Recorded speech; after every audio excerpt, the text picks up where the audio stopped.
आणि या गावातील आंबेदरे म्हणून एक छोटीशी वाडी आहे। या वाडीमधील एक शेतकरी कुटुंबातला गणेश तेवढे हा जो जवान आहे, जो 2 वर्षापूर्वीच सैन्य दलामध्ये भरती झाला होता आणि एकंदरीतच अवघ्या 3 महिन्याच्या पूर्वीच हा सुट्टीवर आलेला होता आणि 3 महिन्यानंतर हा पुन्हा सैन्य दलामध्ये पुन्हा आपल्या कर्तव्य बजावण्यासाठी जम्मू काश्मीर मध्ये गेलेला होता।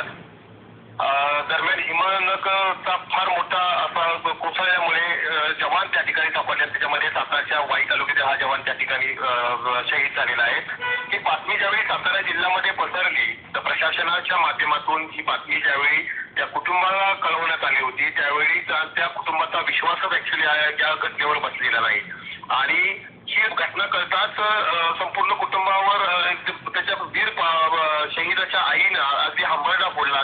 तर वीर पत्नीची त्यांच्या शहीदाची जी पत्नी आहे त्याच्याही पत्नीनं हंबरडा फोडला। अगदी ही कल्पना त्यांना न सहन होणारी होती आणि त्या दरम्यान त्यांचा आई आणि त्या पत्नीचा आक्रोश हा पाहिल्यानंतर हृदय पिळवून टाकणारा हा आक्रोश होता।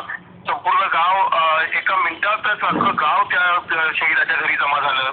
वाई तालुका त्या ठिकाणी जशी जशी बातमी समजत होती तशी त्या आंबेदरे वाडीमध्ये अख्ख्या वाई तालुक्यातील सगळे युवक तसेच परिसरातील नागरिक त्या शहीदाच्या घरी त्या ठिकाणी एकत्रित आले आणि एकंदरीत माहोल सगळा अख्ख्या गावाचा मातम भरा माहोल असा त्या ठिकाणी निर्माण झालेला होता। एकंदरीतच काल 5 महिन्याचा अवघा चिमुकला मुलगा आहे त्या शहीदाचा आणि त्याची जी पत्नी आणि त्या मुलाला घेऊन अशी ज्या पद्धतीने रडत होती ते दृश्य पाहिल्यानंतर अनेकांनी ते दृश्य पाहण्यासारखं नव्हतं आणि एकंदरीतच वाई तालुक्यातील प्रशासकीय अधिकारी तहसीलदार यांनी त्यांचं सांत्वन केलं आणि 2 दिवसातच शहीदाचं पार्थिवाची वाट आता पाहत आहे। आपल्यातला गणेश हा वाई तालुक्यातला गणेश आपला मित्र हा त्या ठिकाणी नाही ही कल्पना त्याच्या मित्रांनाही सहन होणारी होती, कारण हा गणेश हा अत्यंत मनमिळावू आणि सगळ्यांना आपल्यासा वाटणारा होता। त्याचा स्वभाव अगदी सर्वांना मिक्सअप करणारा होता।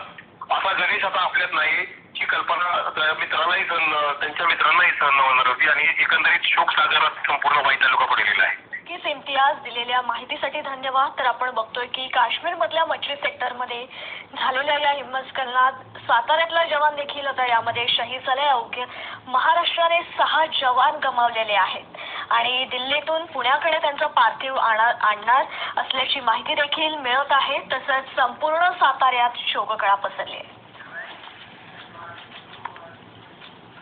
परभणी जिल्ह्यातल्या